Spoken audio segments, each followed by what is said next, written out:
Yo, what's good, YouTube? What's good? It's STORMYBMAN, and I am back. Welcome to another edition of the Friday Night Chop Session with STORMYBMAN for this Friday, December 4th, 2020, and we're calling this one Spence Jr. versus Garcia Fight Weekend pay-per-view.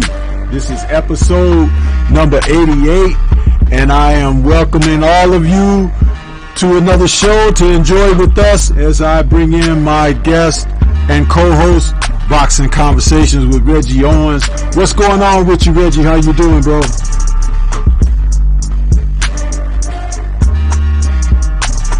You there, Reggie? If you there, you're on mute. I think Reggie might still be getting himself together. We are here this evening. We're going to talk about a lot of things this evening, but we also going to focus heavily on the fight for this weekend, the pay-per-view battle between Earl Spence Jr. and Danny Garcia. That's right.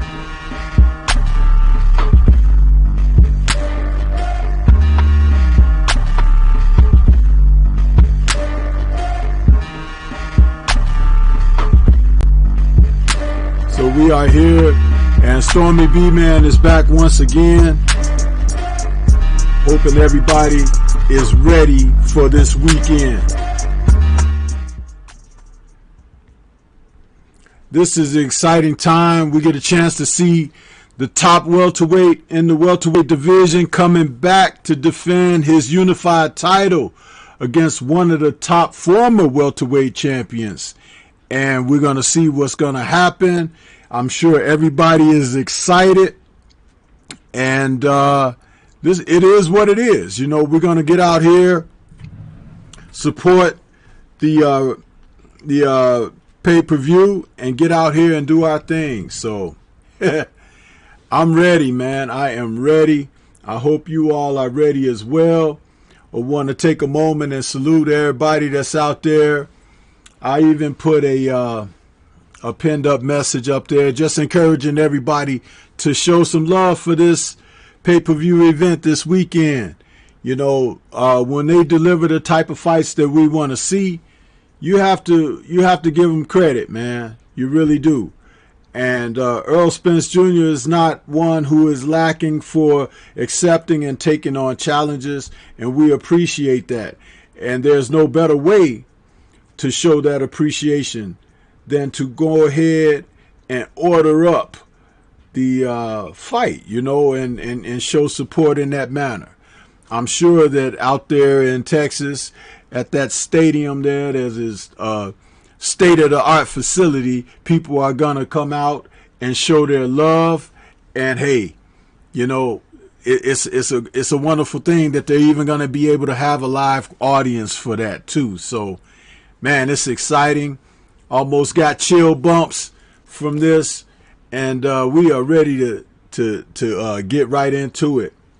This is number 88 as far as the Friday night chop sessions, and as we have gone throughout this year, even when boxing was on its hiatus, we always here on this channel found some things to talk about, and it won't stop. We'll continue that grind, and we'll continue to bring you great boxing talk here on STORMYBMAN's channel and on this show. I want to say salute to Mahari Nation Sports Podcast out there in the super chat. He says, salute STORMYBMAN. We did it. We're at 1K. Celebrate for my man Abel Mahari out there. He has finally met that number, that magical number that places him in a position to do some things from an economical standpoint, and that's great, man. Celebrating Abel Mahari's 1K, man. Salute to you, brother, and hope for many, many more subscribers to your channel. You've got some wonderful content out there, and STORMYBMAN respects what you do. I was talking about you the other day, just talking about the basketball acumen that you have and how you cover the sport of basketball is kind of reminiscent of, how I think about my approach to the sport of boxing. So keep doing what you're doing, brother. Keep growing, and I'll keep promoting you as well, because we're all family out here, and I'm loving what you're doing over there, man. I'm loving it. All right. So, yeah, just want to acknowledge a few people out there. Young World out there in the chat says salute Stormy. Chef Boy ID says salute. OG Eric in St. Louis says my support as usual. Salute Stormy. Salute to you, brother. LeVar Cooper is out there, says salute to Stormy B-Man and the chat. Tone Brown has joined us, says salute Stormy. And who else we got? We've got Shay Girl. There she is. She says salute Stormy B-Man and the chat. And what else? Boxing Conversation with Reggie Owens doing double duty out there in the chat. Just let me know, Reggie, when you're ready, because I know you were getting your system together. So yeah, I'm back. Okay, great. And we got C Perception Music out there, says Danny is going to upset. And who else? We got Harold Jones out there, says bless up from Atlanta Kings and Queens of the mighty LDBC. And my man Watcher is out there giving us a pound. And Ricky E 245 says, what up, Stormy? I got Spence winning unanimous decision. All right, let's talk about it. So what's going on with you, Reggie? How you doing, man? Doing good, OG. Ready to get in on these topics? Yes, sir. Yes, sir. And you know what? It's funny, man, because I was working earlier pretty much most of the day that I had, and I didn't work today. Had some personal things to take care of here at home and whatnot. And when I got around to it, I wanted to get going on getting the show prep for tonight. I knew I was going to be coming in a little bit later than our usual 8 p.m. start time, because I wanted to get in there and check out the documentary on Hector Camacho, man. And let me say, just kicking off with that, I think that Showtime Sports did a wonderful show on expose on the life and career and mysterious death of Hector Camacho. Reggie, were you able to check that out? Man, I was glued to that, man. I watched it as I drove home from because I got that YouTube TV app, so I watched it all the way till I got home while driving on the road and till I got in the house, and I was really locked in on it. I didn't know this much about Hector Camacho, man, and tragic, man, tragic. Yes, sir. And didn't they do a wonderful job, man? Didn't they do a wonderful job for him? They did a hell of a fine job, and I was saying this the other day. I don't know if it was when I was on Fred or on my own late night show, and that was about what these networks need to do to build these fighters. They need to run more showcases like that, and I wish they do it for Sugar Ray as well, because while I was watching this and I seen Sugar Ray in it, I hate the fact that when the new generation that's moving over and they may see Sugar Ray as an analyst or doing commentary, they may overlook who he is. And I think they should highlight and showcase the greatness of what Sugar Ray was, rather than what new generations see him as, an aging guy. But they did a wonderful job on this and cover almost every aspect into it's shifting almost into like an investigative journalism as well. But it was, man, well laid out. Yeah. As you say, you were glued to it. So was I, man. This was the type of showcase and documentary that, like I said, I would have been kicking myself if I didn't watch it when it premiered. I spoke with Kurt Sugar a little earlier today, and he said they actually premiered it this morning, early in the morning on Showtime. I guess there was some kind of a time slot that they just put it in there. But tonight's showing was supposed to be the actual launching of it, and he got a chance to see it early. I was like, man, I wish I would have got a chance to see it early. Then we could have started the show on time. But everything works out like it does for a reason. I am actually really glad that I watched it before we did our show tonight, because to lead off with that topic is a tremendous way to start the show. I mean, this young man, Hector Camacho, who basically was 4 years older than myself and started out a career of, I mean, he was a prodigy. You know, he was a young man who had gifts. And when he found his way to the boxing gym in Spanish Harlem there in New York, it began something for him and put him on a track toward stardom in the sport of boxing. And he could fight. He had fast hands. He could move on his feet. And you could hear, you know, the various people that they had enlisted to speak on him.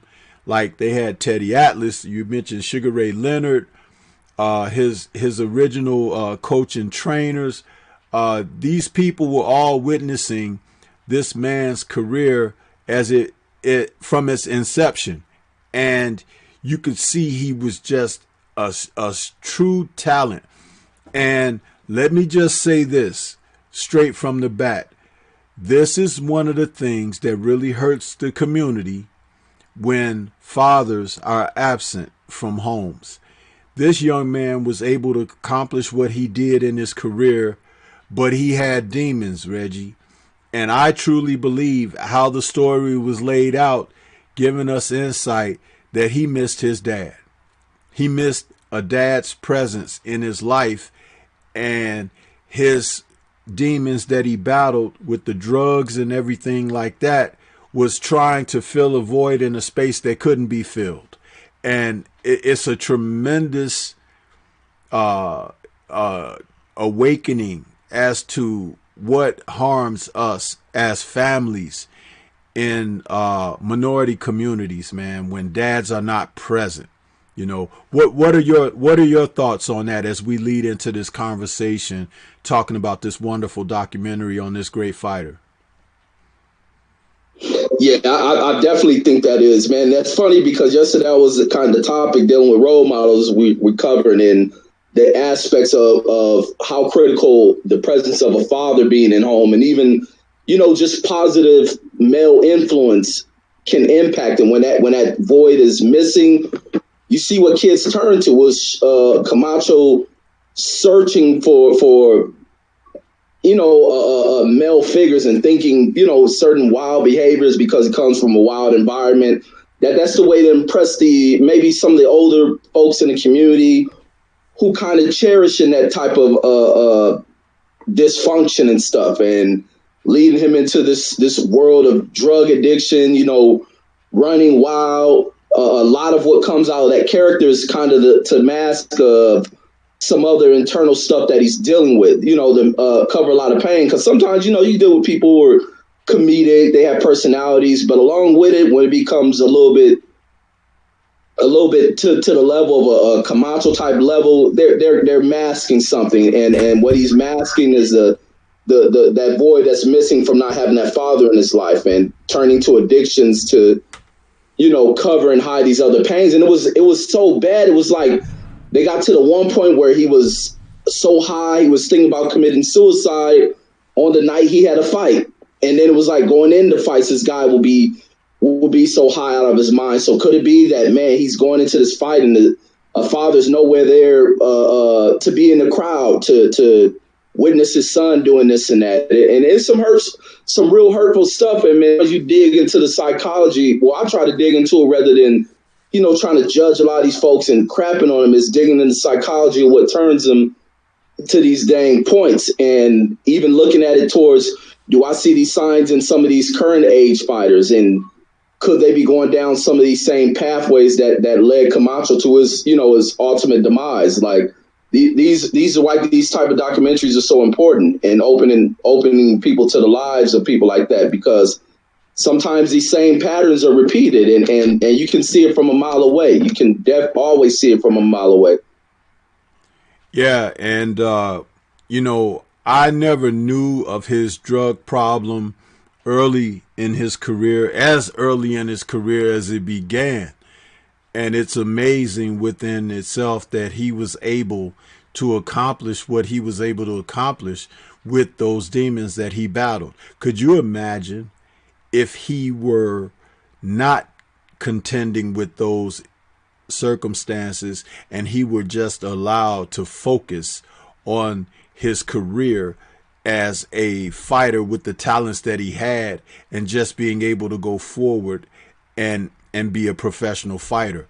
My goodness, he probably would have reached Chavez-like status. You know what I'm saying? Because he was definitely a star, but it was those slights in his life that kind of held him back. And I'm glad that I saw this. You know, I grew up and was living during his era and his heyday, and I got a chance to see a lot of his fights and a lot of his performances. I remember him being on the cover of so many boxing magazines, and the news clips that would come about eventually when he finally made it to like HBO. Larry Merchant was always, as usual, drilling him and giving him certain types of side winding comments and whatnot. And I remember in one of his matches that he fought, I think it might have been his second fight with Greg Haugen on HBO, when the show opened up. And, you know, when when Larry Merchant gives his opening dialogue to the show, and he was like, people are wondering, why is this weasel Hector Camacho getting $1 million for this fight or whatever, blah, blah, blah. And he went into his whole story and everything. And then the fight happened, and then they were doing the post fight. And Camacho tells Larry Merchant, he was like, well, Larry, since you called me a weasel going into this fight, he was like, now it's Mr. Weasel. And he, because Camacho had won, and Larry tried to say, oh, I wasn't calling you a weasel. He's like, yes, you did, Larry. Yes, you did. In other words, right there on the air, he called Larry Merchant out, man. So, you know, Larry Merchant been doing this stuff to people for a long time. And it was great. It was great TV. Hector Camacho didn't snap on him in a way that a brother from Spanish Harlem really could have, but he held him in check. He let him know he didn't appreciate him talking bad and side mouth about him while they had him on the air, and he won his fight. It was a beautiful moment for Camacho right there on HBO, man. And if it's, you know, out there on YouTube, you guys should check it out, because Hector was something else, man. And he was like a real stand-up dude. And this documentary made me like him even more. So that's just what I wanted to say. But did you have any other points about this doc that you would like to bring out, Reggie, for discussion? Yeah. They touched on. You hear y'all when you and Kurt on, and you multiple times I hear you bring up the point about how he changed, how his style changed once he fought Rosario and ended up getting hurt in that fight, and they really touched on that. As far as, you know, he was a fighter that went out there, he was pressing, getting folks out of there, and once he got cracked in the fight in which he won against Rosario, it changed everything within his style, how he fought. And then also while battling that drug addiction stuff, the same thing when him and Vinny Pazienza went into it. And Pazienza was like, that was one of the moments in which he knew how serious it was. He got us cleaned up. And he beat on Pazienza when Pazienza just going to run through him. And had him next on the inside for a little bit. But that was the one aspect that really stood out about how getting hit with one shot. Watching this, it took me back into relating into things I see in modern fighters, and that's only with, in a way, brawl change stuff. So I just try to relate it to things I was seeing, and I hope they continue to run these, man, and hopefully Showtime hearing, man, keep doing this stuff, man. Absolutely. All these networks. Absolutely. I agree with you 1000% with that. They did such a good job with this. This should get like an Emmy or something, or whatever the equivalent awards that they award these cable networks that do these documentaries like ESPN and stuff like that. So I agree with you 1000% on that. Yeah, yes, indeed. And I'll Sugar Ray next, man, because I think his story needs to be highlighted. I always knew about Sugar Ray, but I didn't really start realizing, appreciating the skill until going back when was covering the old fights and like looking at him like, man, this is a talented dude. And also Sugar Ray kind of, mentioning that in a piece that what they spoke about Camacho dealing with drug abuse and stuff, Sugar Ray opened a little bit that he dealt with the same thing. When every time you see Sugar Ray, he's presented in kind of this high standard of being such a clean guy, charismatic, living his life right. But he spoke about his own demons a little bit in there as far as drug use and everything. Right, absolutely. Want to take it to a couple of super chats we just had come in.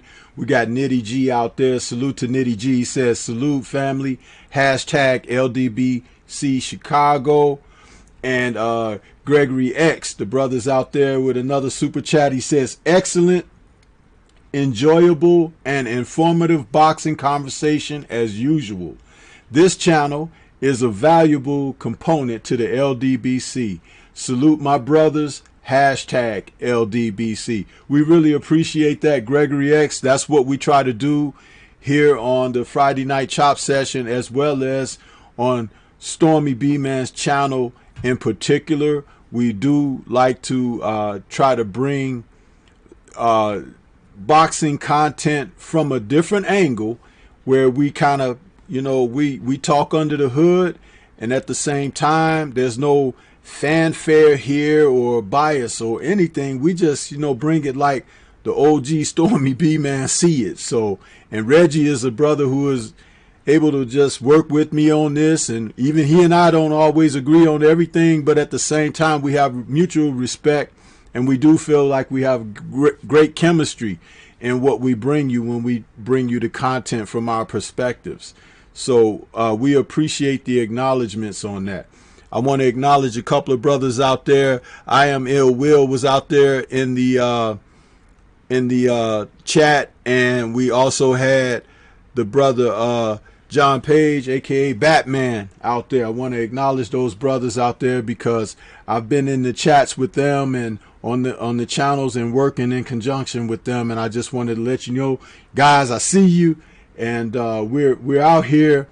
Reggie and I, we got a great show for you this evening, because just opening up, if you guys have not seen this documentary that Showtime premiered this evening on Hector Camacho, please do yourself a favor and check that out. I mean, that is excellent boxing content, gives you tremendous insight on the man's career from start to the end of his life, and with people who were key components in his life. It's just a wonderful story. It even helps me understand his mom a little better, because I remember, Reggie, watching his fights. His mom was always at his fights, and she was always out there. And you know how you, in the modern times, you kind of seen Pacquiao's mom out there, that she wasn't like that. She showed so much love for her son, and she gave him, now seeing this documentary, I look at it like this: she was giving him two parents' love from one parent. That's what she was doing.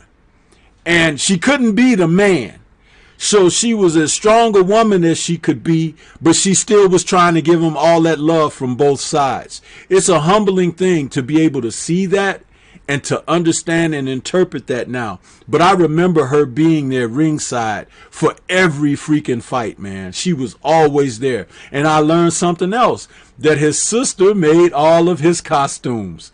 That's an interesting thing that I never knew. And it was a great thing, because it showed the connection of the family supporting him. What are your thoughts on that, Reggie? Yeah, the sister was like Denise making Theo that shirt. Yeah, when Theo wanted that designer shirt, she was like, "I can make that for you, Theo." Yeah, man, that shirt was jacked up. It was like one collar was longer than the other, one sleeve was shorter than the other. It was like, man, that was a great episode too. He was like, "Man, what's this?" You know. Yeah, that was excellent, man. That was excellent. But yeah, this was tremendous. And like I said, anyone who hasn't seen that documentary, please go check it out. You'll be doing yourself a tremendous disservice if you don't.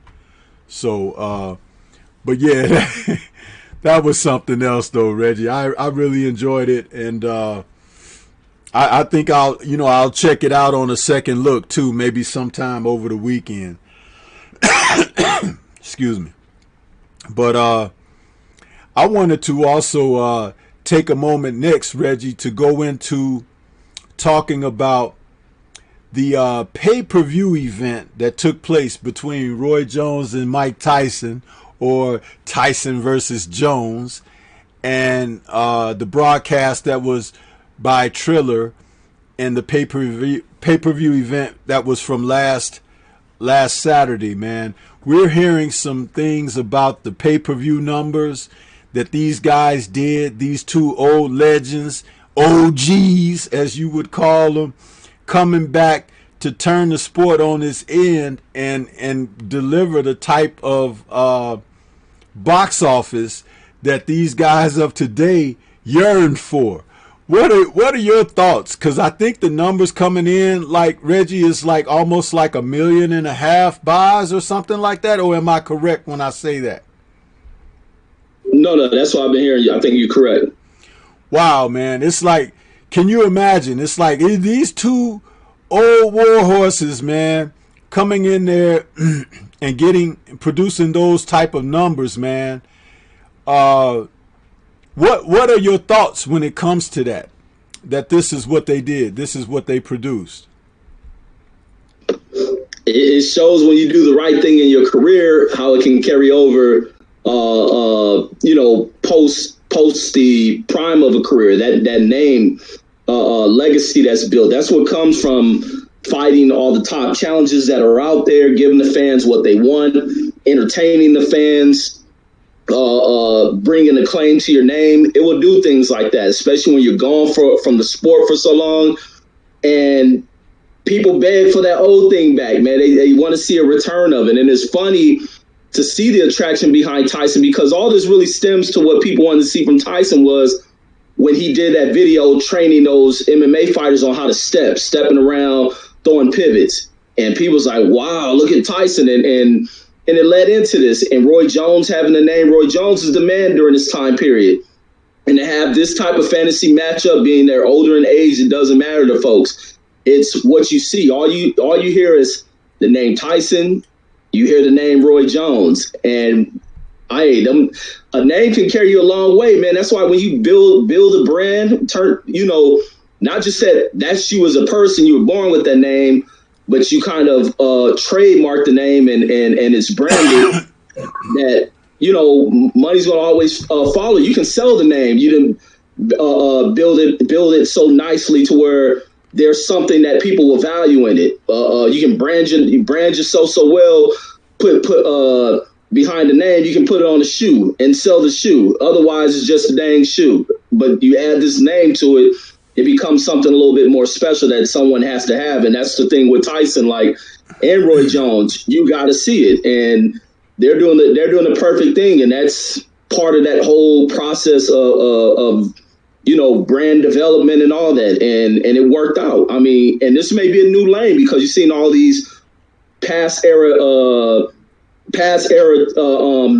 big names that are out there looking to get in there and do it again. All of them are looking to get and find new way of making money, a new way of making money. Some of them probably burnt that money. This is one other opportunity to probably touch $1 million once again. And like I said in the last show we did, I like it, especially if they put them in the era where they've been away from the sport for a while. Make sure they can still pass a physical, to where the threat of really hurting someone isn't that high. But these are former athletes getting themselves in great shape. They can do it just to make that one last payday versus fighting one of these young prime guys like they're showing with Sugar Ray fighting Camacho. You'll need guys that old fighting guys who can still compete amongst the young. So I like it, man.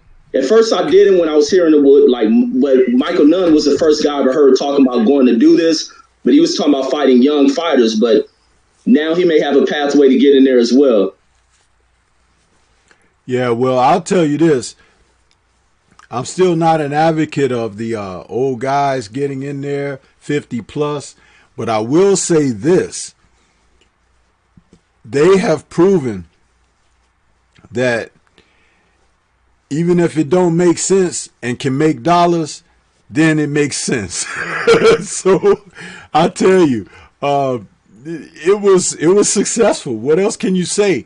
And I think what made it even more successful, Reggie, was its packaged, how it was, packaged and presented to the public, because it had enough of boxing as we know it as its baseline, but it had something for the young people or the new gen, so to speak. That whole thing that was like with Jake, and Nate coming together for their fight and everything, which is a little bit more of a novelty. The fact that they brought Snoop Dogg in there and he brought something of an essence that the younger people can kind of get with, even though Snoop ain't a young rapper, they have respect for him and what he brings. They know who he is and things like that. So it was enough of a mixed bag that the people were like, wow, you know what I mean? So that may have played a tremendous amount into the respect and the dollar that was spent on the event. I want to take a quick moment to acknowledge Brother Gregory X back in the super chat. He says, J-Rock made a great point on Barbershop Conversations when he observed that the promoters of yesteryear did a better job of developing the fighter's brand than the Arams, etc. Hashtag LDBC. Well, that's kind of like what we're talking about at this very moment, Gregory. And thank you again for the donation to the channel.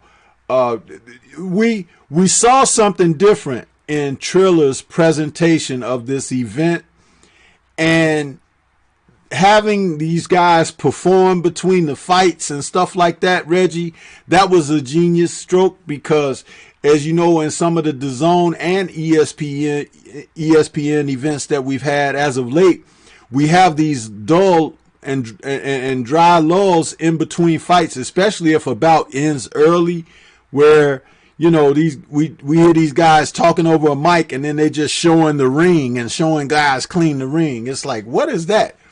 Having these guys come out between putting on these little mini concerts and rapping, and then you got someone like Snoop who could say something from left field to have side splitting laughter and stuff like that. It makes for more entertainment. It was entertaining all the way around. What are your thoughts when it comes down to the presentation that was, for what we saw on last week's event? Oh man, I think it was right on time, man, and it kind of caught up where we need to be as far as where commentary is and where things need to be towards the transitioning into a next bout. That concert thing was like you said, it was genius.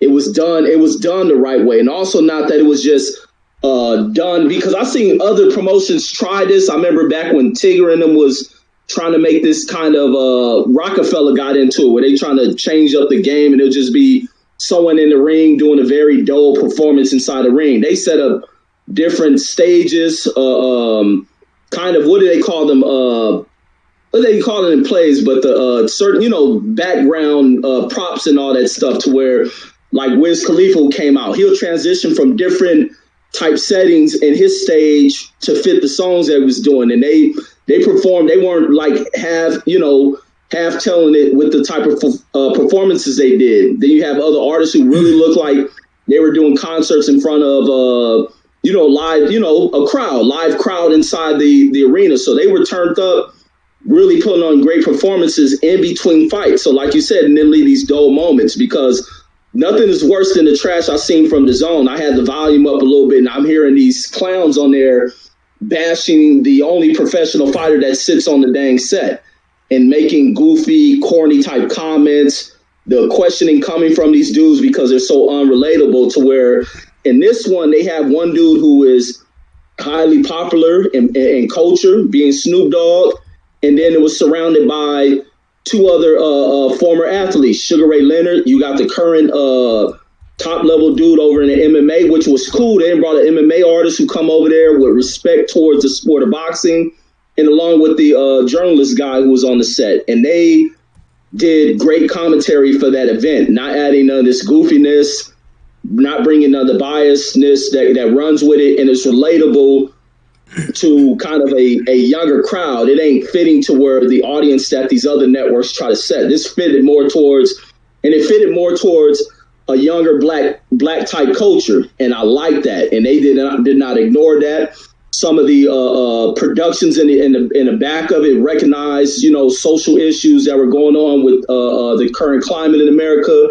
They weren't afraid to touch this. They were not afraid to touch a lot of things. And also embracing with some people who are part of the Snoop smoking culture.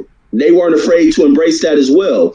So I like that they move behind not making certain things taboo, why these other guys can treat things like it's taboo, but inject the highest level of racism we ever seen within the sport of boxing. These guys right here are breaking that apart. That's the other aspect I liked about the Thriller thing. Yeah. And you can actually say that we saw that, kind of in its beginning stage years ago when HBO tried to do that production that they had called KO Nation, which was supposed to be gearing toward more of a hip hop type crowd and environment. And it was something that, it probably could have worked, but they didn't stick with it very long, and it was something similar. But that was a great way to present this event. And again, with the success that they had, I'm certain that they'll be bringing back the same idea for a future show like that.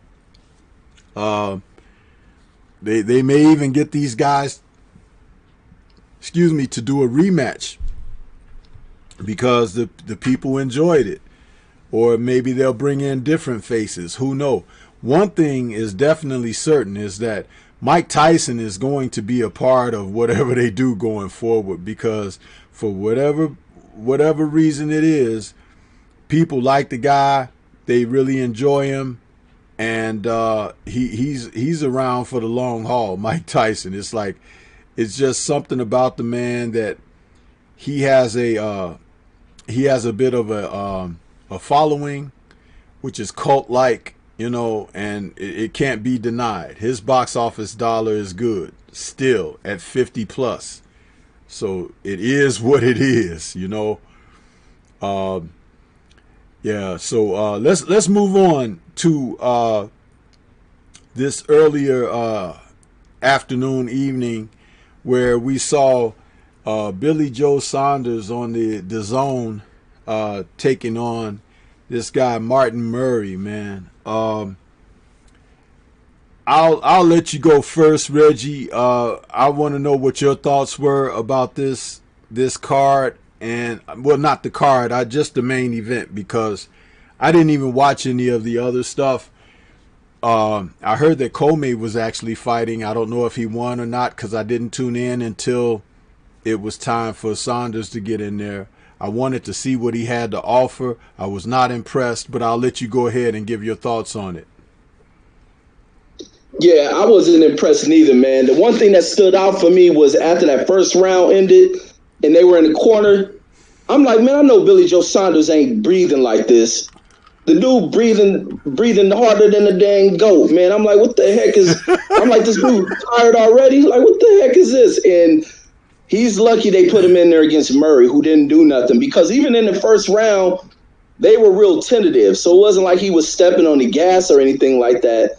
So to hear him breathing like that, I was like, man, this dude, is he really ready to take this test to facing a Canelo or anything like that? Because even in the fight before this, where he fought that Cosera dude, remember that Cosera dude was in there schooling him. And so Cosera just fell asleep celebrating a little too early, getting a little too happy with what he was doing in there and got caught. But this one against Murray, Murray really didn't give nothing back. He was taking a bunch of shots. Not once did Billy Joe Saunders hurt him. Billy Joe Saunders was throwing heavy punches. So I'm like, you got no pop really to you. And then you're laboring like that. You breathing that type of hard. You breathing this hard. You're in there fouling this dude, doing all type of unnecessary thing. What you was doing stuff that a frustrated fighter would be in there doing. That's the stuff Murray should have been doing. Murray should have been the one frustrated. Billy Joe ramming him forward with his head, low blowing the dude, ref warning him about 100 times. I was like, man, I wasn't impressed at all. Like, it should have been a more dazzling performance in there. But the dude is just way out of shape, and to show why he was using the type of was it a diuretic or some sort of steroid to keep himself down in weight, and I think to keep the cardio up. This dude got cardio issues. But that's my thoughts on him, man. I thought he was trash. Even though he dominated, it was still trash. Yeah, big time cardio issues for him. I want to say salute to Main Man out there in the chat. I see you out there, brother. Thanks for stopping by, man. Hit that like button, please. Yeah, Reggie, I had remarked that the guy was breathing. He sounded like an obscene phone caller pranker on the phone. You know, the way he was breathing and heaving over there, you thought somebody was chasing him down in the alley trying to rob him or something. He was really huffing and puffing. And I remember earlier in the week, he was doing an interview. I think it was with that fool Chris Mannix, where he was saying how was he preparing, you know, for fights or keeping in shape during the hiatus, you know, when nobody could go to the gyms and stuff like that. And he was boasting about he was having a lot of sex or something like that. Well, sex and probably donuts, because he definitely didn't sound like an athlete that regularly performs in the boxing ring, because he sounded like a dude that was, you know, just out of sorts condition wise. And the interesting aspect is, like you suggested, Murray wasn't even doing anything. Murray basically came to stand in front of him and let him tee off while he kept his hands up in a high guard or whatever, eating uppercuts like they were peanut M&Ms or something, and then wouldn't even punch back. I'm like, this ain't no fight, man. It's like you're looking at these guys and you're saying to yourself, if this is championship boxing from the UK, they are really putting a tainted eye and view of UK professional championship boxing, because I've seen some guys from the UK, especially back in the 90s when you had the Steve Collins, the Chris Eubanks and Nigel Benz over there doing their thing, you know, and you know, these men will put these guys today to shame from over there, because they're just not cut, man, not conditioned, not ready to fight. They're woeful. And you know, if somebody is talking about fighting these guys on pay-per-view, they're definitely not worth that. And as soon as he gets in there with somebody good, Billy Joe is either going to quit or he's going to go down or something real goofy. He's not going to be able to measure up with a guy like a Canelo or even a Demetrius Andrade or Jamal Charlo. He's not going to be able to hang with those guys. There's nothing that he could do to hang with those men. Those men are already 2, 3, 4 cuts above him. And especially if he's not going to be in an environment where he can't use the things that he's used in the past to assist him. And you know what I mean when I say that. So, yeah, definitely a downer for that, bro. Definitely a downer for that.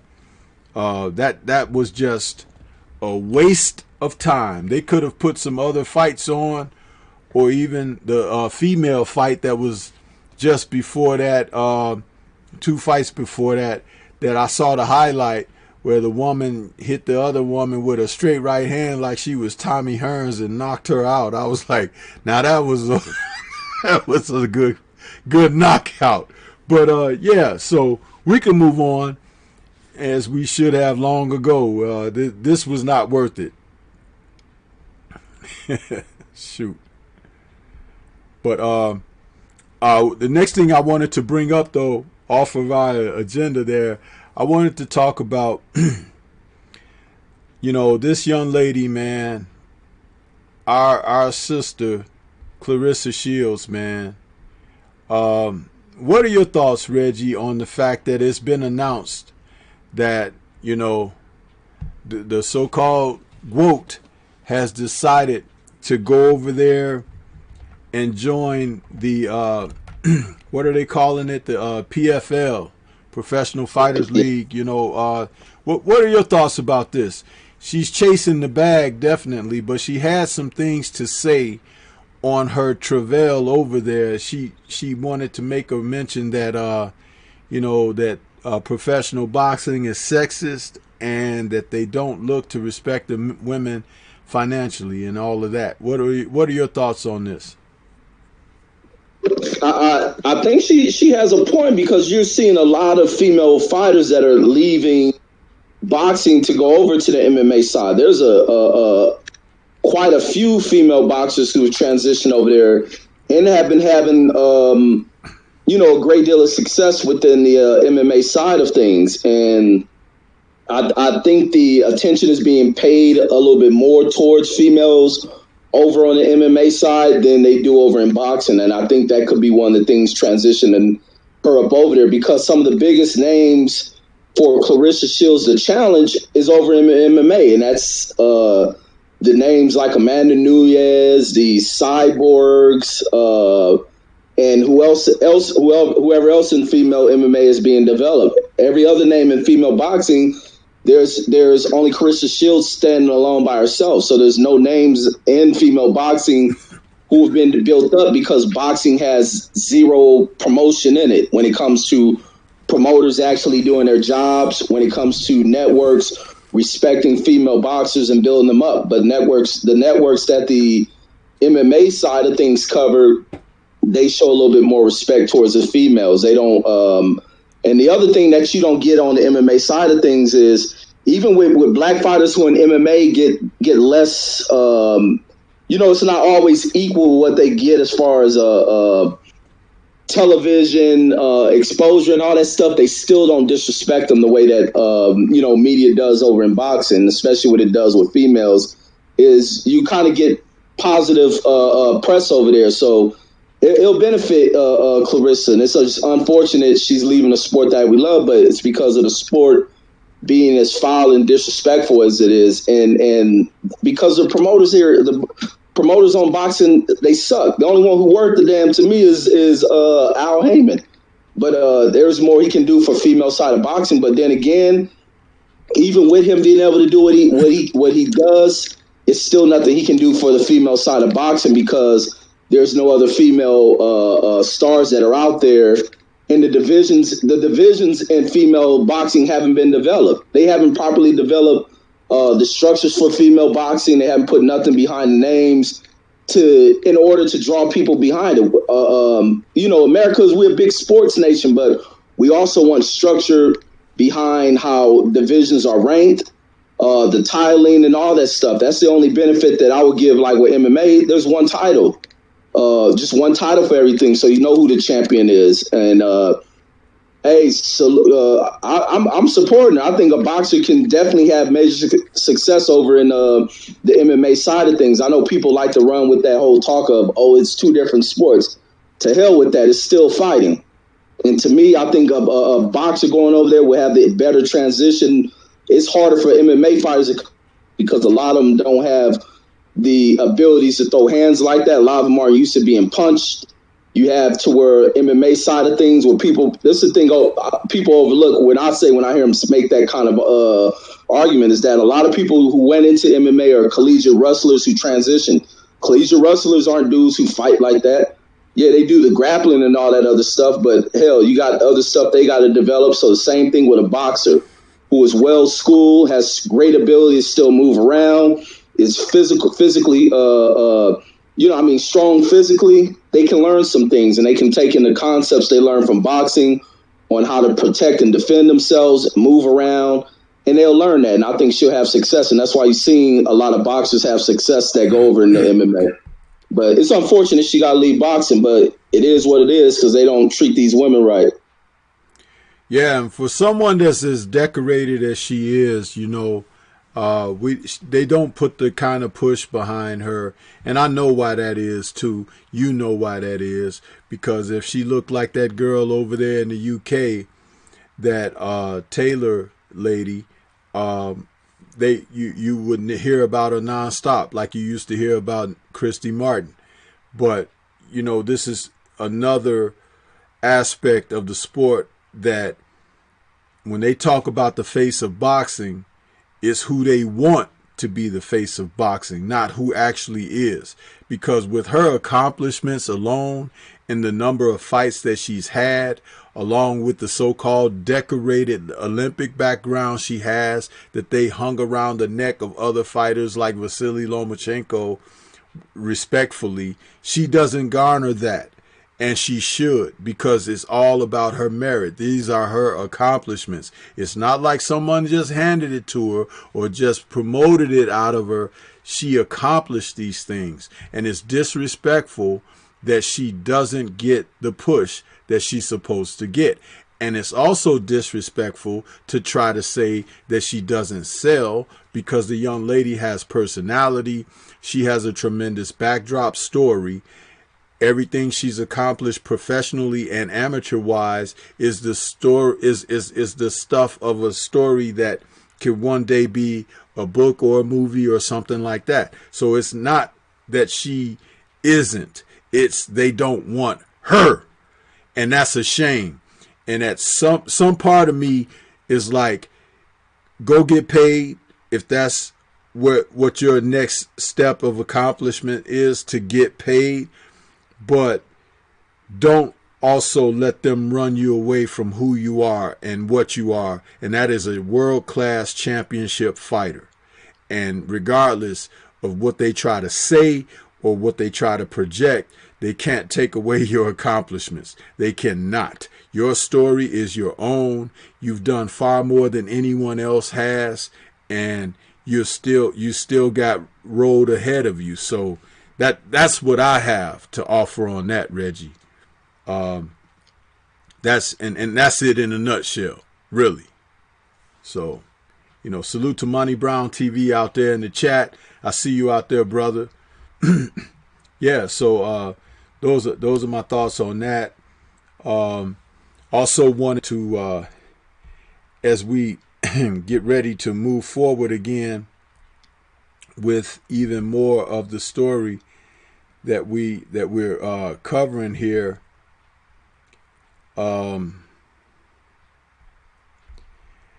know, I was listening to our brother Fred, Barbershop Conversations, and he had a great time with Julius J. Rock Williams on his channel yesterday, and gave a great interview. Was that yesterday, Reggie, or the day before? My days are kind of running together. But the day before. Day before, yeah. And he spoke about having been in training and getting ready to fight. I guess that was Dennis Hogan he was scheduled to face, and he come down with COVID.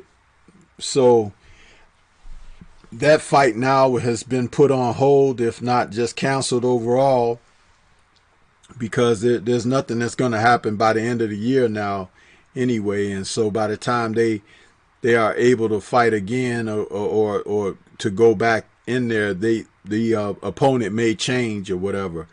But what are your thoughts about Julian coming back. He gave an excellent understanding. And shout out to Fred Barbershop Conversations for doing this interview with J Rock.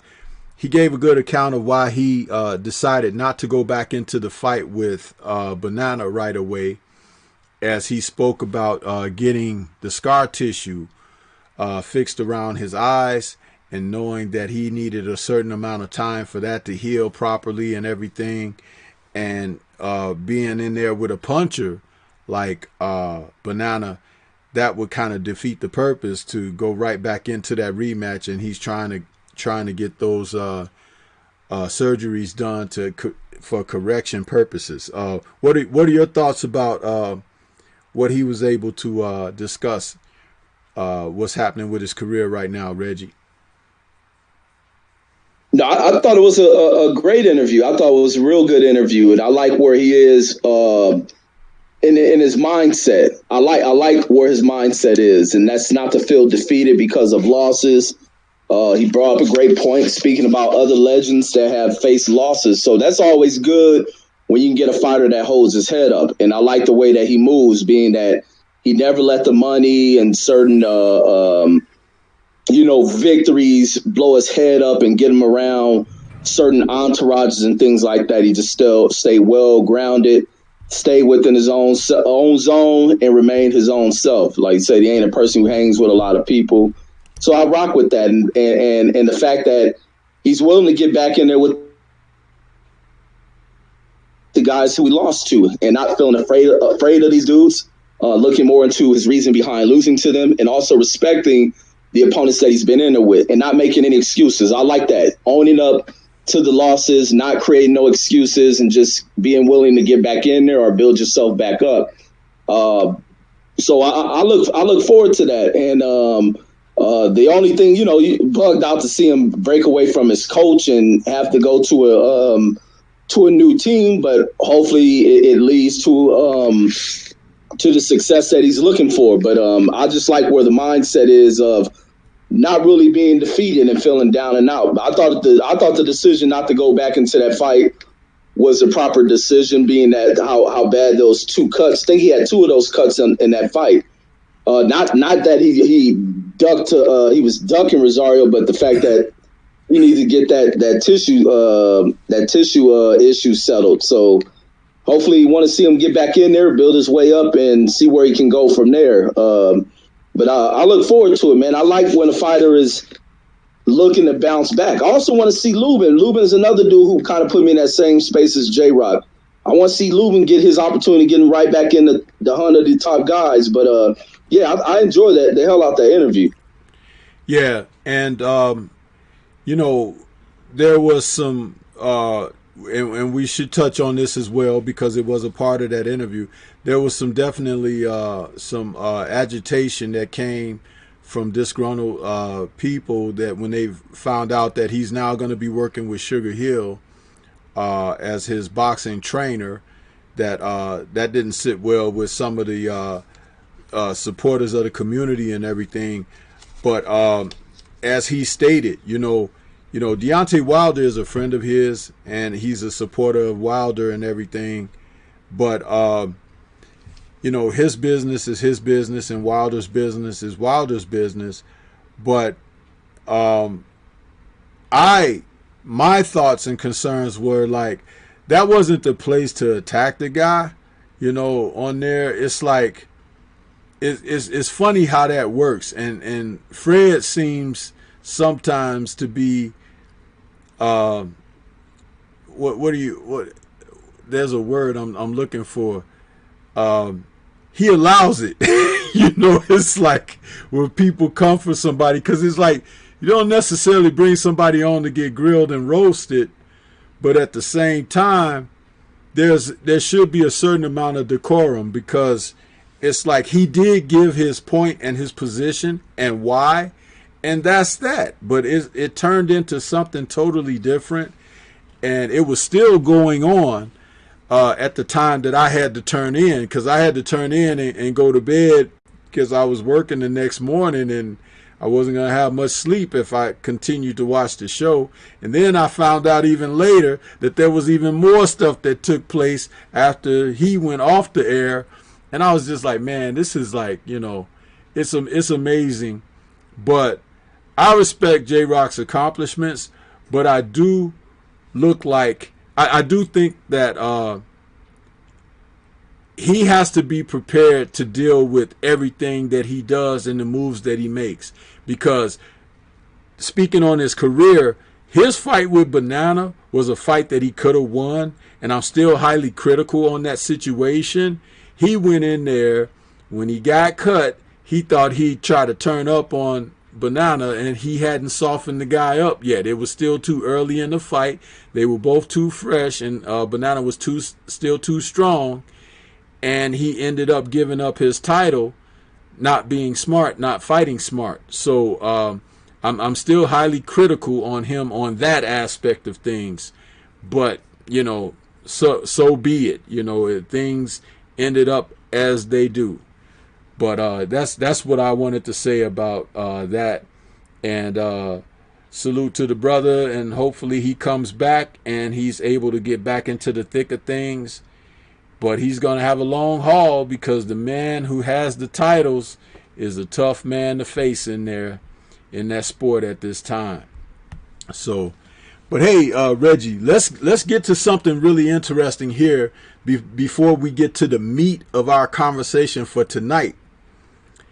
Danny Garcia, it was revealed earlier in the week that, you know, he is working on something really tremendous that I had heard, you know, behind the scenes. I said, wow, now that's pretty impressive there, that he wants to assist professional fighters, you know, help manage their finances post-career. In other words, as guys are coming to the twilight of their careers, putting themselves in a position to do positive things with their finances and everything, so they don't really leave the sport with nothing and are in dire straits. And when I heard that he's trying to set up, you know, a business where he was doing that's impressive. You know, I mean, he's thinking about somebody other than himself, and he is a professional fighter. And if they can create some type of organization or funding, I don't even know what you would call it, but some type of manner where fighters can go, like a tax proprietor or something, whatever, that can assist with that, I think that is a tremendous thing to do and to consider. What are your thoughts about that? Man, I like it, man, because that's the one aspect that's missing, especially with a lot of these guys who touch the money that they're touching. They touch it at such a young age. They're touching at a young age, and they're coming from backgrounds to where they never had anything. A lot of them coming from backgrounds to where they may live with a bunch of folks and there's no lights on in the house. They may have to skip meals, you know, things like that. So they come from these backgrounds, and a lot of them, when they touch that money, they go crazy with it.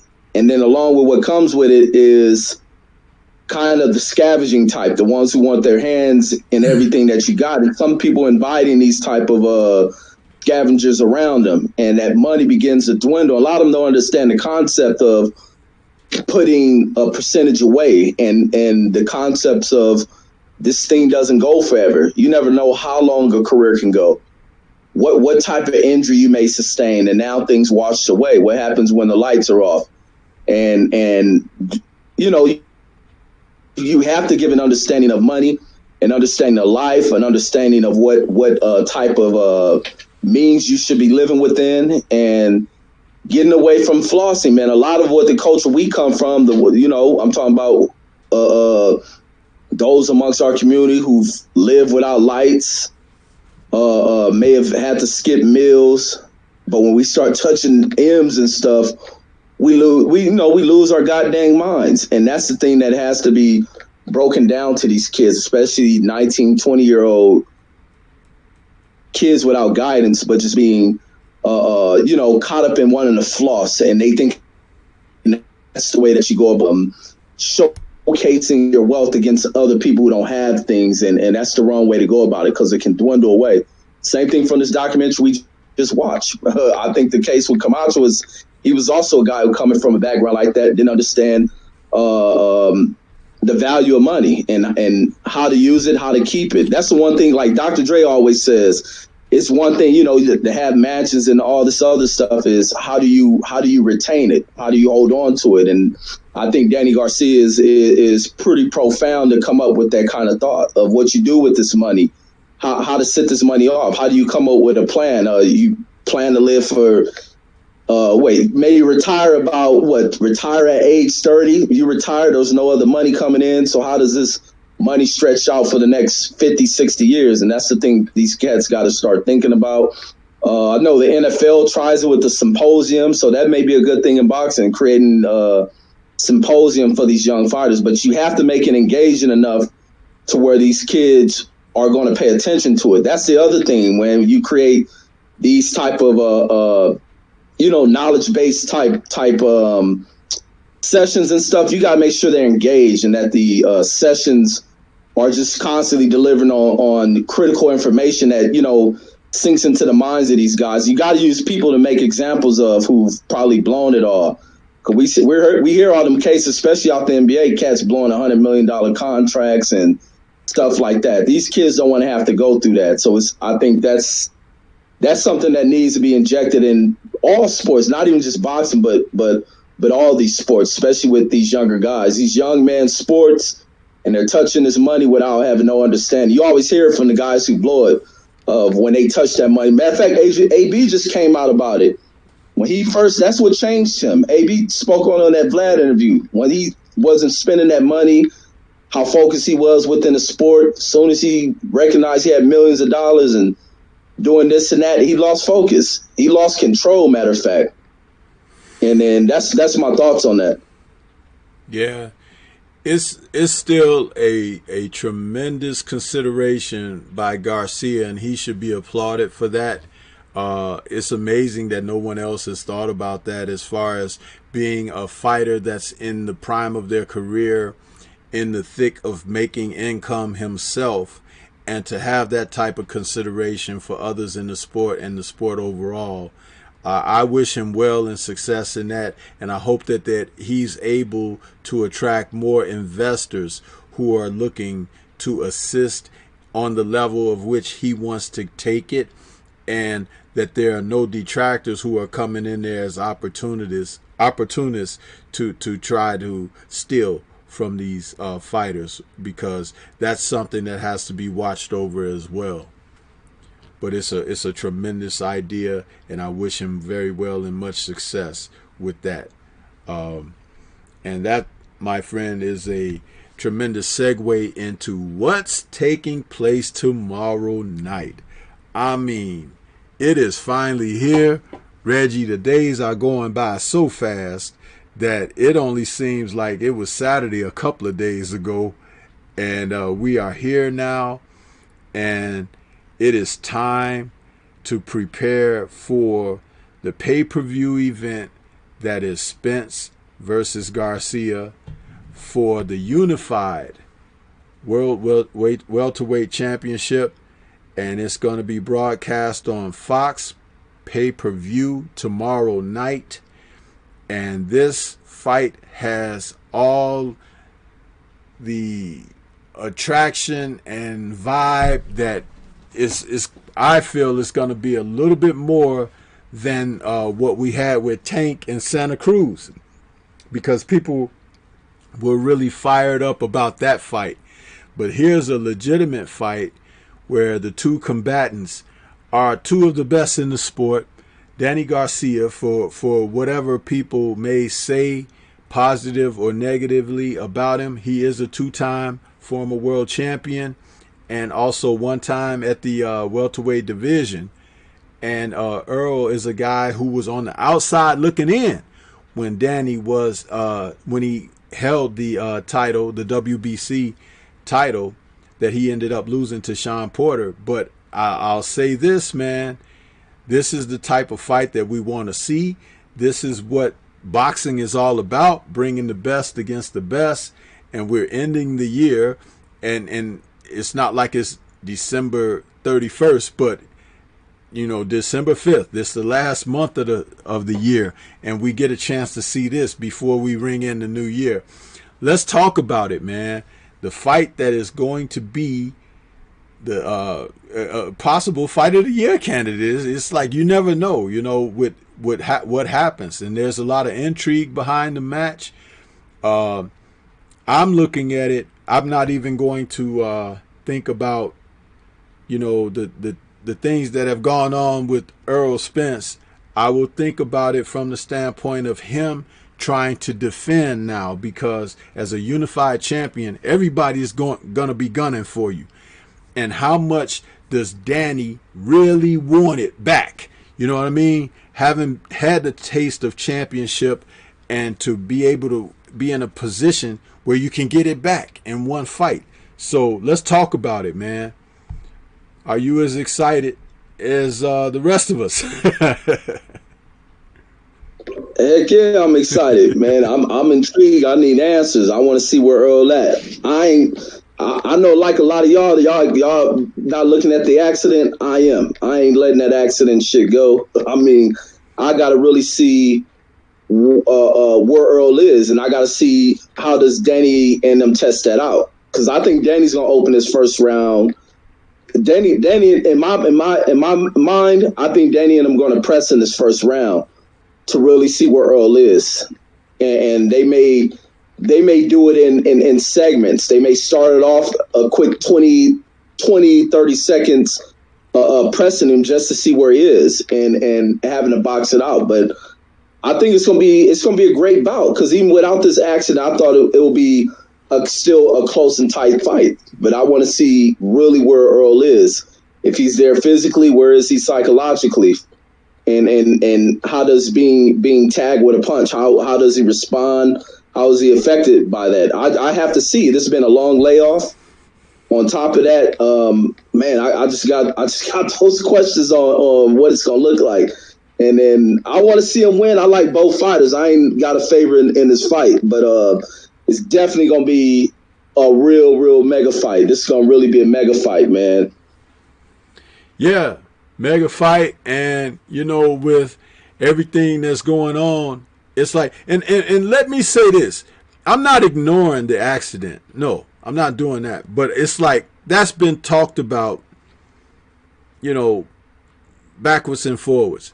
Now it's time to get down to the X's and O's, because if Earl is back, he's back. But when you get hit by a guy who can really crack, how is he going to respond to that? Is Danny possibly the biggest puncher he's faced in his career? Maybe. I think that Danny is a bigger puncher than Kell Brook was. Definitely bigger puncher than Sean Porter. And Earl didn't fight Keith Thurman yet. So this is the type of fight. And I'm going to tell you something. Tactically wise and everything, people have been commenting on Danny's left hook. Don't sleep on that man's right hand. He's got a good right hand, Reggie. He's got a very good right hand, and he can hit with both hands. It's just that he's got like some highlight reel knockouts from the left hook, but he can punch with both hands. And remember, the punch that is the key punch for a southpaw is the straight right hand. So if people are thinking that Danny's going to be looking to time him and catch him with a left hook and everything like that, the only way that works is working on the inside. Like when Evander Holyfield fought Michael Moorer the second time, he realized that being in close proximity was the safest place against a southpaw, because the southpaw didn't have the angle advantage in close. So Evander could shift his weight and his feet in a position to get certain shots off that the southpaw couldn't see. Okay? And he demolished Michael Moorer in their second fight. In the first fight, Moorer was killing him from the outside with that southpaw jab, that right hand. excuse me, that Evander just couldn't keep his left hand up for whatever reason. And I'll tell you, it's time to consider. It's time to consider what was happening. But in this instance, I think that Earl's straight left should be a factor, just like Danny's straight right. But I think what may be the key to both fighters is how much either of them are able to get in some body work. Because that's going to be the key. Not trying to catch a guy on the chin, but catching the guy in the body and setting the knockout up, or building the blocks for having more success down the line in the fight. I think that this is going to be a very tactical fight. I could see it being very close, but I also think that we could see some very good exchanges. It don't necessarily have to be war, but I do believe that it could be that type of thing where the action gets heated, and it's like give and take and stuff like that. And not take like taking punishment, but one guy dishes and then the other guy dishes, and it's like, it becomes a battle of attrition, so to speak, But what advantages do you see either guy possessing as we go into this? I think Earl may have the advantage with the jab. I think Earl will have a better outside jab, and as long as he's moving with the jab as well, because Danny can jab in between spots along with Earl. But I think Earl staying active with the jab and needing a step, needing to move somewhere, moving the head around, because I think Danny may find opportunities to jab in between if Earl's multiplying on those jabs. But I think Earl will have great movement in this one, opening the jab, stepping back in there, stepping back out. But I'm not sure who has the advantage as far as height and reach between these two, because they to me, at the weigh-in, they almost look the same size. So I don't know where that is, but I think Earl's going to be the guy with the quicker hands when it comes to the jab. Combination punching, I don't think will be that big of a deal. I think these guys are going to have to really start working on the jab. Like you were saying, what J-Rock can do is that's breaking that opponent down. I think that's what's going to have to be done by both fighters, is taking a little bit of edge off each other, to wearing each other down, beating down to the body, getting up out of there. The close quarter exchanges, also remaining safe within there. But I think the advantage for the jab is going to probably be with Earl, but that doesn't eliminate Danny Garcia from being able to pop with the jab. And he has a pretty strong lead hand as well.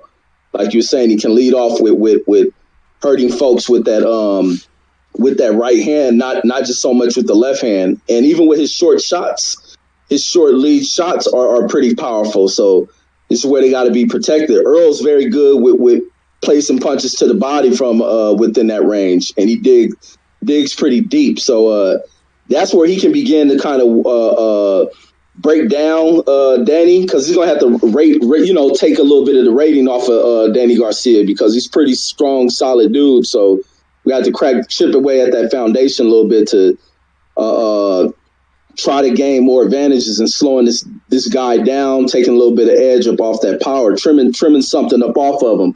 But I think that's where it is. But for the most part, I'm like, I don't see that clear separator where I think Earl's just that much more over Danny Garcia. I don't see that. And even in the fights that Danny Garcia lost, it's all based on a judge's call. And even in the fights against Sean Porter and him, it will look no different than what Sean Porter and Earl Spence look like. And I think Sean Porter may have went to more of a heavier war with Earl Spence. So we make that type of comparison. They almost look even to me when it comes to how they can match up and how the styles can match up. So it's going to be a tough fight. That's a great point you make there. And I wanted to kind of like slow the conversation down right there with what you just said, Reggie, because the separation in the talents and abilities are not very great. I know a lot of people like Earl, right? But Earl is not Superman. He's not. Even though he survived a super incident, you know, it appears to be Superman. But no, on the realistic tip, though, he's a very, very good champion. But one of the things you have to find out is how good, by matching him up against various people where it is something that will be revealed in a fight. You can give it to him on paper all you want, but in the fight, we don't know. Listen, a lot of times when guys are at this level, right? One of the things we know about Danny Garcia is this: he will punch with you. Okay? He will punch with you. Most of Earl's opponents have covered up when Earl was opening up at him, or moving away, or trying to get the hell out of there. You know, but this is not going to be the case with Danny. And Danny is strong in his own right and everything. And he's got a decent chin. The man has taken some good shots. You know what I mean? By guys who can punch. Thurman can punch. And, you know, that was one of those situations where it's like, okay. You know, but at the same time, Thurman moves too, you know what I mean? And he wasn't necessarily trying to languish in there with Danny, because he knew what Danny had to offer up as far as countering.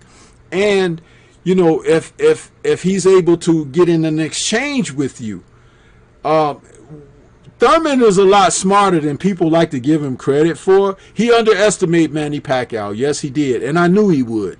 That's why I picked against him going into that fight. But this is the thing. He made an adjustment where he made it where he could survive with Danny by doing some things and getting the hell out of there. Will Earl do the same for the sake of safety?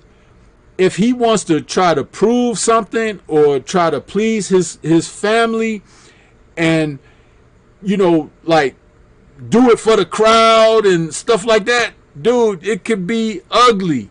And don't forget, he fighting at home.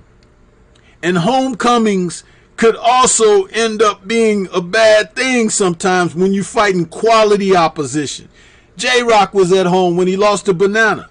You know, so what I'm saying when I say these things is that what the point that you made about the separation here, I'm glad you said that, because there's not a tremendous separation. These guys are at the stage where they should be fighting one another. One just happens to have both titles, but this could have easily been a unification match.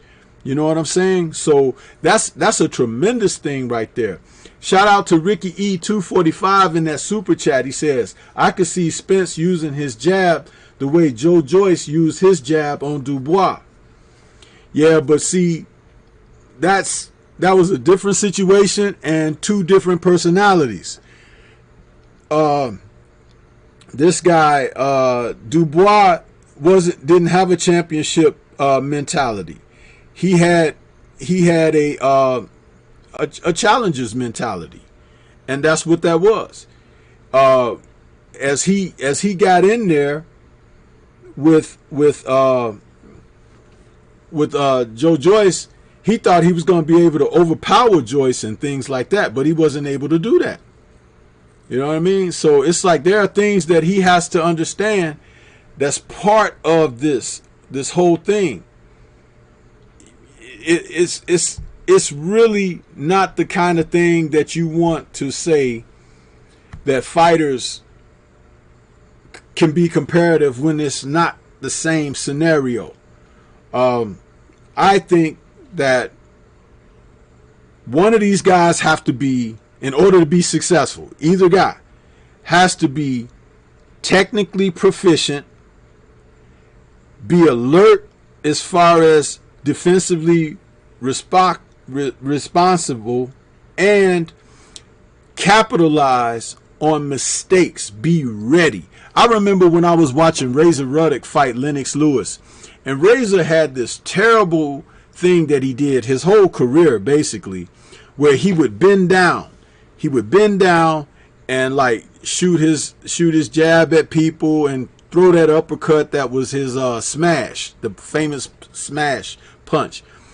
And when he fought Lennox Lewis, the very time that he bent down like that, like he normally does, Lennox tagged him with a right hand that was so hard and fierce. I knew the moment he hit him with that shot, he had studied Razor's fights and has studied Razor's mistakes, and he was just waiting on that situation. Similar to when Evander Holyfield caught Buster Douglas with that counter right when Buster threw that uppercut from too far away, because Buster had a propensity for throwing that uppercut from the outside sometimes. And Evander, when he saw the uppercut come, he was ready to rock back and came right back with his right hand. And that was the shot that knocked Buster out. The shot that Lennox hit Razor with totally knocked his equilibrium off, and he was done. Even though when he got up, the bell rang to end the first round, but he finished him early in the second round, not long after that, put him down again a couple more times. So it was like, you know, again, being alert and being ready to capitalize on the opponent's mistake. And that is something we don't know who will be that person until we see the fight. It could be Danny. You don't know. It could be Earl. You don't know. It's just you when you watch the fight, you watch these men and their acumen, what they bring to it. A person who's reckless can definitely catch it, right? But a person who's in tune, this fight could, I heard someone say this fight could be a boring fight, right? But it could also be a technically proficient fight that's fought at a high level. And that right there, my friends, is often more entertaining than a knockout, because you can see the science behind what guys are doing when the fight is, you know, undergoing that process. What are your thoughts on that? What I had to offer, Reggie, when you talked about the separation with these guys? No, I agree with everything you just stated, man. And I'm looking forward to seeing a fight where they really use the science behind it and trying to figure out. And I think that's what it's going to boil down to.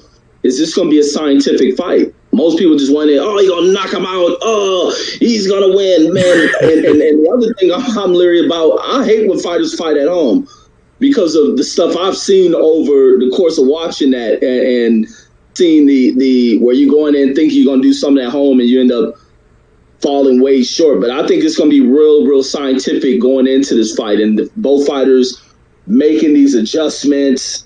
One fighter able to take control, is shifting back. This going to be, to me, I wouldn't be surprised if a draw resorted in this fight.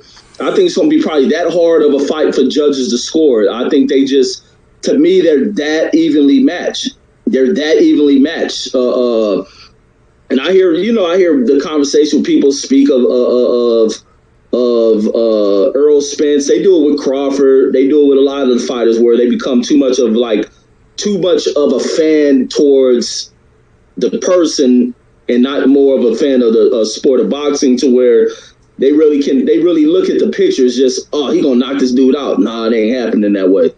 This is gonna be a real tough, drawn out affair. Yeah, when they look at the fighters that they like or support as if they don't have flaws or they don't have shortcomings. They all do. Fact. We're men, right? We're men and we have flaws. We have shortcomings. Do you know, like, it's not until certain fighters reveal things, whether it's post-career or whatever, and they tell you something, oh, when I went into that fight, I was scared to death, or this or that. And people sound so stunned and, you know, like amazed that, oh, he said he was afraid. He was yeah, that's a common emotion. That's a common frame of mind to be in. So for someone to be walking around like, when they say IDAF, that kind of thing, it's like, dude, yes you do, because if you really were that type of person, why didn't you go all balls out and risk it all and everything? Remember Regis Prograis against Josh Taylor over there on his soil, on Josh Taylor's soil? All he had to do, yes, the fight was very close. The final decision was very close, but he was in the other man's territory. So he was supposed to turn that heat up a little more, do a little extra that he don't normally do, because that was going to make the difference, being on another man's soil, being in their backyard, that type of thing. And when you don't do that, and the final bell rings, and you feel like, man, I could have did a little more, you've shortchanged yourself, because you didn't do what was necessary to get the job done. And that's the aspect of boxing that fans of fighters don't look at. And it's very difficult to articulate it when you're trying to call a fight before it happens, because people are blind in their judgments. My baby ain't never did nothing to nobody, that kind of thing. Oh, he can't be beat, he can't be stopped. I had told someone, even though Roy Jones Jr. was the fighter of the 90s, right? I had told someone, this was around the time, shortly after I saw him get dropped by Lou Del Valle. My buddy, his name was Monty. He said, man, Roy this and Roy that. I told him, I said, look here, man. When Roy loses, he's going to lose spectacularly. He was like, nah, I don't see that happening. I said, listen, I'm going to tell you why he's going to lose spectacularly. I said, because first of all, he fights in a manner of which he lets you know he doesn't like contact. He doesn't like to get hit. So he's using his reflexes and he's using his athleticism, and he's getting away with that now. But he's not using technical proficiency in situations that are perilous. When Lou Del Valle hit him with that 1-2, because Del Valle was a southpaw, he hit him with a right hand jab and threw that. He threw the left long, and Roy typically moves out of the way like this. So the jab didn't land, but the left landed flush, and Roy's leg came out from under him and he went down. Now, 2-3 rounds later in the corner, he was telling his trainer, Alton Murkison, he was like, man, I can't believe that sucker dropped me. 2 or 3 rounds later, why is he thinking about being knocked down 2 or 3 rounds later, talking out loud to his trainer? Does he think being knocked down is only for other people? If you in there with somebody who's trying, that's why it's no such thing as a lucky punch if you threw the punch, because you threw the punch to try to land it. And when you land it and you have success behind it, oh well, the other guy's chin got in the way. So I told him, I said, Roy's going to lose spectacularly, because when somebody catches him, they're going to catch him good. What happened in the Tarver fight? Roy threw a lead right hand that he normally throws and comes back with the check hook. But when he threw the lead right hand, Tarver stepped in, blocked it, and threw his own punch and caught Roy wide open. And Roy was knocked out. Knocked out. Because he never saw the punch. You know why? Because the man punched with him.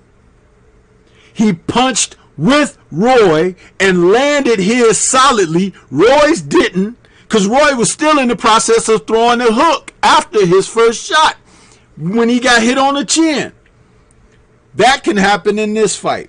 Why? Because you have one guy, and that is being Danny Garcia, who's not afraid of contact. He's not. He's fought that way throughout his career, going even back to his amateurs. He's not afraid of contact. And he has a decent chin. So all he knows is that he has to be available to catch Earl when Earl ain't expected to be caught. Okay? Now, this aspect of things, Earl doesn't smoothly transition from offense to defense because he's accustomed to guys covering up when he's letting his hands go. Recipe for something to happen.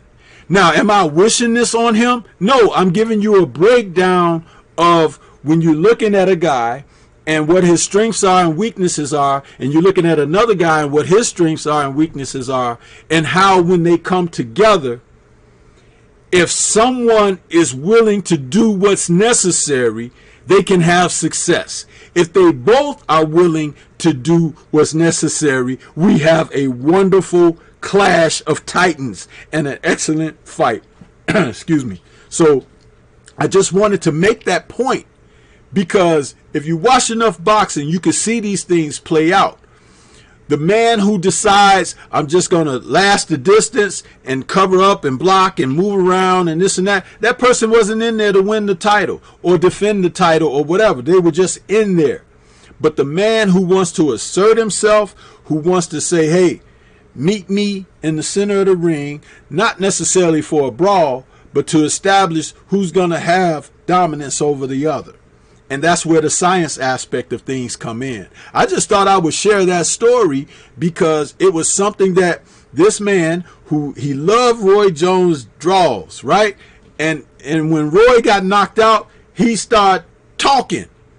He stopped talking. He didn't want to talk no more. I was like, Monty, what's up, man? Oh man. He was mad because Roy got knocked out. But he thought Roy ain't supposed to get knocked out, but everybody else is. I'm like, man, it don't work like that. You stand there long enough with somebody, they could get you just like you've been getting everybody else. And for those who like to throw around the term styles make fights, why do you say that and then in another breath you'll say stuff like, oh, this style is all wrong for so-and-so? No, if you're a fighter or a boxer, you should be adept and able to break down the other style. It don't matter. You go in there and you face the guy and you do what you need to do to break him down.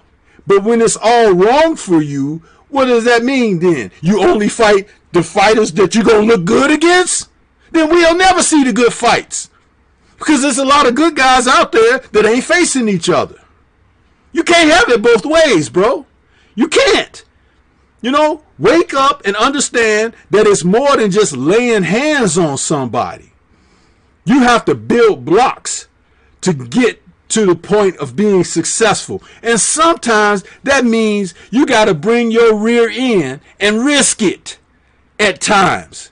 Even if the other guy got a shark-like bite. Huh? So maybe he'll just get a nibble and won't get the whole posterior. Huh? But it happens in boxing. It happens.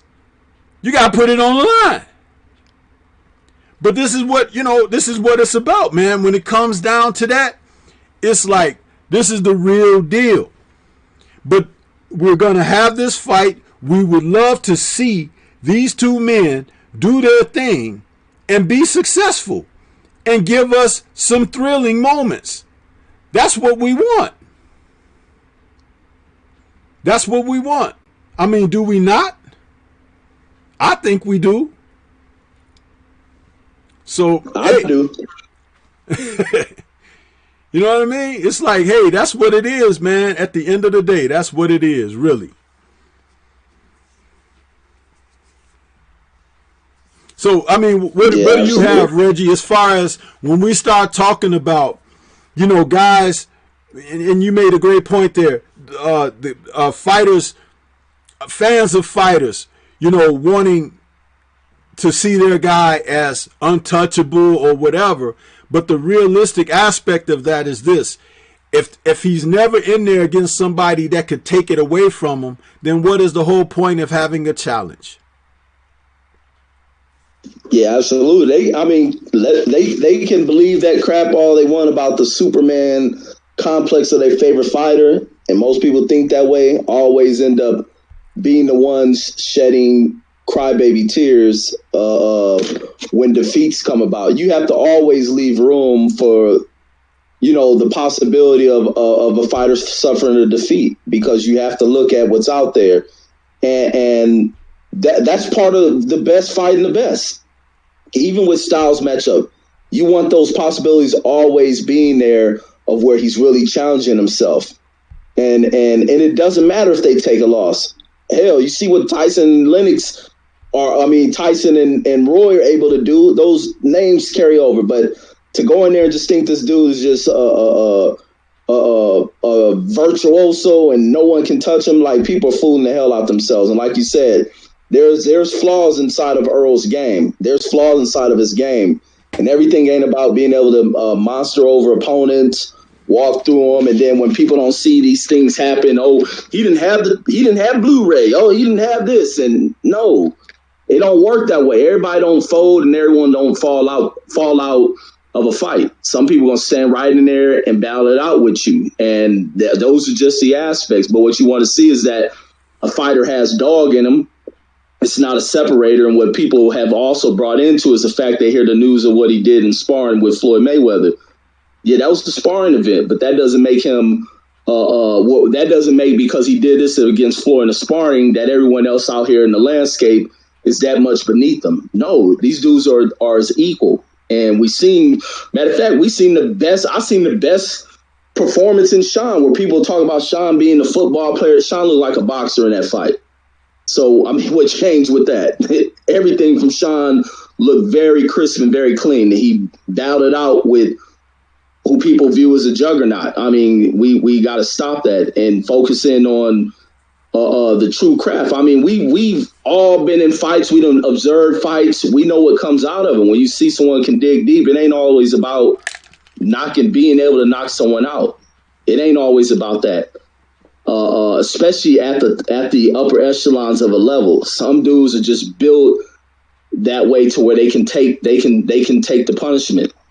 They can take the punishment. It'll take everything to get a person up out of there. And and that's why it pays to go in there. You have to live a lifestyle to be able to do that. It takes a lot to live a lifestyle to be able to go these level rounds and trying to give it your all against an opponent who ain't going out of there. And it's going to be ultimate hell when you got an opponent who, for one, if he ain't fighting back and you still can't get him out, now match that up with an opponent who's going to fight you back, and you can't get him up out of there. So that's where you have to dig deep and find ways of separating, find ways of adjusting to where you're winning these rounds. And I think that's what you're going to get out of Danny. Danny always brings it. And people try to clown, oh, he got 2 losses.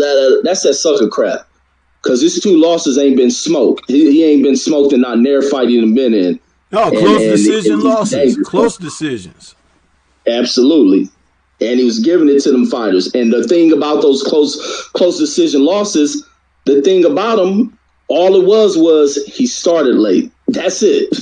Not only that, Reggie, but they were usually going away from him toward the end of the fight, right? It's like nobody was like, I'm going to go after him to secure this victory. Why? Because he's dangerous. Because he's freaking dangerous. And that's the other aspect. Do you remember when we did the Friday night chop session that was the pre-fight show before Earl and Porter?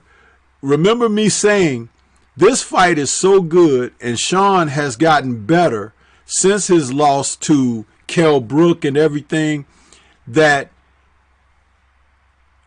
why not have a rematch? I said that on live on the air. You could go back in the archives and find that show. I had said that, and the thing about it was the comment wasn't there to suggest just fight again for the sake of fighting again, but it was because the two men were at a level and point that they should be fighting each other. And that's what that was about. These two men were going to put on the kind of show that they were going to ask questions of one another that had not been asked before. And basically, for Sean Porter, the question that was asked of him was, will he be able to go out there against a guy who's going to come at him and try to take it out of him or take him away from him or whatever, and will he be able to be competitive in that aspect? Sean answered that question with flying colors. Earl answered the question about being able to deal with the pressure that Sean would bring, but Sean didn't just bring pressure. He brought angles and different, looks and things like that he had picked up along the way since they had sparred many years before. But also, let's not take away from the fact that Earl hit Sean with a lot of low blows, never was ever taking a point away or anything. And Sean ate those low blows up and kept fighting. But you can't tell me that some of those weren't debilitating, because they were. And they were solid low blows. Huh? So it's like, come on, man. Really? If he was hitting Earl with those low blows, people would be having conversation about him. But again, I'm not biased. I'm talking about, hey, both of them, what they do and what they don't do or whatever. So this is just another one of those aspects. When you look at things for what they really are, you can say, wow, you know what? Maybe if this happened, then the other guy could have an advantage. What will happen if the guy gets hit solidly? We don't know. Because the chin can do funny things when you hit on it with precision. I mean, I've seen guys do their leg shake and everything. I got an intro to one of my videos where they're, you see Andre Ward against, what was that light heavyweight he beat, Reggie? Can't think of the brother's name right now. No, the brother, the dark-skinned brother he beat. Was it start with a B? Or is that soccer? No, the guy that was a champion. Ward hit that guy hit him with a hook, and the guy's legs did the, you know, as they say now, the stanky leg or whatever. It's in one of my intros for my videos. But the thing about it was, nobody knew that Ward could punch like that. But it wasn't so much great punching power. He caught him on the chin. It was clean on the chin. And when you do that, the body does some funny things. So it's like, you don't have to be the hardest puncher in the world. Just be pretty darn accurate, you know, and the rest can take care of itself. When Ali was real super fast, he used to hit guys on the chin before they could get their hands up in position to block, and they'd be going down from it. Ali wasn't a devastating puncher like a George Foreman, but he was so fast, the punches would get there, and they were straight, and he'd turn them over, and they'd be right on your chin. Pap, pap. When he dropped George Foreman, the last punch that he hit Foreman with before Foreman stumbled around and went down was a right hand straight to the chin. Hit him in the front of the chin like this, not on the side. He hit him in the front, directly at the bottom of the chin, and George just went around like an airplane that was going down, you know. It was just precise. Those kind of things happen when you know boxing. Man, they happen, Reggie. Chad Dawson, there you go. Love Thyself and Derek Bailey. Salute to y'all for coming up. Chad Dawson is the guy I was trying to think of. When Andre hit that dude with that left hook, man, that dude's leg, it looked like somebody just turned his legs to spaghetti for a few seconds. It was like, so it can happen, you know. Sometimes when I'm talking and I'm got a lot of information I can't think of the guys' names right off the top, but yeah, that was Chad Dawson. Thank you for that correction, people. So what else you got on it, Reggie? As we, you know, finish up talking about this.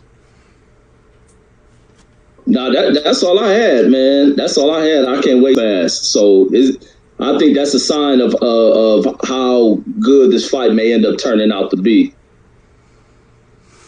Yeah. So do you have a pick in the fight? No, I don't. I can't. To be honest, I don't. And the questions from Earl, I gotta see what the first few rounds look like. Because even without me needing to see that question about that accident stuff, I still had it as a close fight. I still, with all things being Earl, being in who we know Earl to be, I still had that fight that close of a fight. I think his fight no different than what Keith Thurman experienced against Danny. No different than what Sean Porter experienced, except you may get an early starting Danny Garcia in this fight, and that could be a difference in this one. Yeah, I can see that as well, man. I'll tell you something, man. At the end of the day, it's like you you have to consider that this is a championship level fight between these two gentlemen, and what they both have to bring. are good offshoots of one another. And I'll tell you something. This is a good battle between a southpaw and a right-handed fighter because, as I said, Danny got a good right hand. Forget about the left hook. Forget about that. Watch out for that doggone right hand. And I'm telling you, as sure as the name on this channel is STORMYBMAN, that's something that a lot of people are not factoring in. It could come to fruition. And the fact that he's not afraid to punch with his opponents. So, that being said, what my pick is, I think that this fight, in a humdinger of a fight, goes the distance. It wouldn't surprise me that it goes the distance, and there'll be a close decision. Okay? Close decision. But if it were going to be a knockout,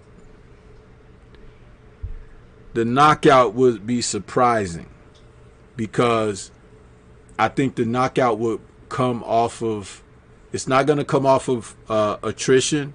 It would come off of someone making a mistake. And at this level, with both men being who they are, I don't think that they're in there to be making mistakes on this night. But just remember what Reggie and I were talking about earlier about guys fighting at home in big fights. There's a lot of pressure there. So you have to tune in tomorrow for the post-fight show as we get through with this on this wonderful evening. It's been a great show, Reggie. Why don't you go ahead and give us your final thoughts as we get ready to close out? Oh, yes, indeed, man. Thank you once again for another dope show, OG. To the chat, salute to everybody out there, man. Can't wait for this fight. Can't wait for our post-fight to see what the results are going to be in this fight, man. I can't wait, man. Hopefully the moon make its cycle around this dang planet. The earth keeps spinning quick, and the sun come up and go down so we can get into this fight. So that's what I'm waiting for. Yes, sir. And it's going to be exciting, man. It's going to be exciting for us to be able to catch this and, you know, be entertained by it. I don't even know much about the undercard. Don't really care. I just want to see the main event, man. It's like, you know, these guys, they've been working hard. I just hope that they both put on a great performance and give the fans what they like, and that's to see great action. And I hope they both come out of this in good shape. You know, I hope nobody's hurt or anything like that. It's the kind of fight that we want to see, man, and we want to see more of these. So, and I often said, these guys, Porter, Thurman, Garcia, Spence, Crawford, all of those guys fight one another in a round of fights. Nobody comes out of that undefeated. Nobody beats all the other guys.